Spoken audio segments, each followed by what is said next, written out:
Lord, and He will give you your heart's desire.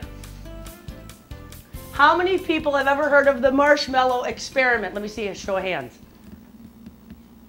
So a couple. Okay, I think I got to kick my shoes off for this one. Okay. There's a gentleman from Stanford University, Walter Mischel. He did this survey with 400 4-year-olds. How many people can picture a 4-year-old in their mind right now? Okay? Okay, so he did this survey, 400 4-year-olds. He put them in a room by themselves at a table, which I'm going to go to in just a minute. And he said to them, if you sit with this marshmallow for 15 minutes, when I come back, I'm going to give you another marshmallow. So you can have 2 marshmallows. So these kids were excited, like I'm picturing Logan and maybe Beth's kid or something, sitting there saying, I want that, I want that. I want 2 instead of 1. Okay? So here sat the kid.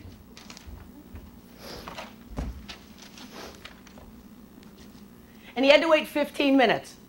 A third of these kids caved before the guy left the room.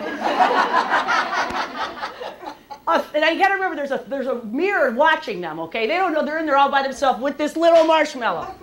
A third of them caved within minutes of the guy leaving the room. A third of them waited till the end. And what I really dug when I researched this, and you got to go on YouTube and see this for yourself, because I can't even do it justice right here. The way that they deflected their desire for this marshmallow was to distract themselves, obviously. Because when you want something you know as bad as I do, you become like fixated on it. So these 4-year-olds, and imagine a 4-year-old, we got them going like this.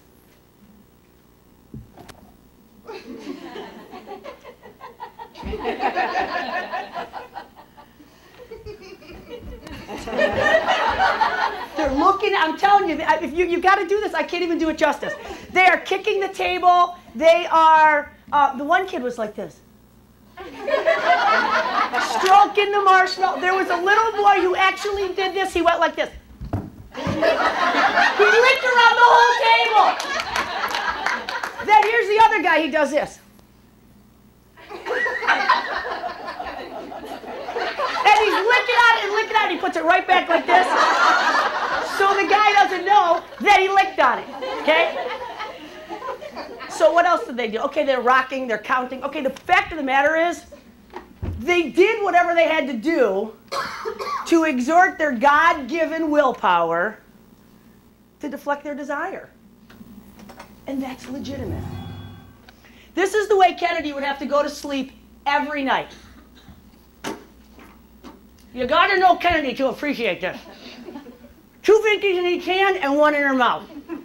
I couldn't put her to bed. The first word she said is, "Get out, I want Dad." After she said, "Big nose, really bad." Those are the 2 first things my daughter said to me. So Bob would put her in the crib and he would have to pat her back about this hard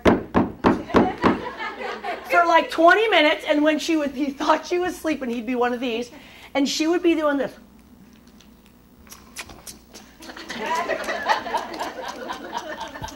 She still does that in different ways. The minute one of these binkies dropped,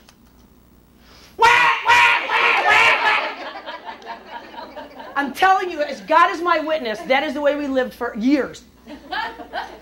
And you could hear her sucking through the monitor, like sucking every bit of life out of this thing. And rubbing and rubbing. She had to know she had these. She had to know. And anybody, you know, and I love Kennedy, and she's always sometimes like just such a good, this is Kennedy today, 10 years later, same. She gets that from Bobby. Here's the deal about Kennedy, and I think all of us too. The minute we think we are losing something that we desire so bad, that we make, not our God, but that makes us complete, that we can't even imagine living without, we just start to lose a grip on it and we freak, right? I don't know what that is for you, but we all have that stuff that we just hold on to. Gotta have it. It doesn't have to be the really big bad stuff that I hold on to. It could be little stuff. But there's something when we feel like we are losing it that we want it more. And St. Augustine said God just keeps wanting to pour and pour and pour blessings in. But you're like this. He's like this. And we got a God who just says, you know what, I'll do everything if you just give me a crack. He refuses to pry it open and pour it in. He wants us to come with open hands.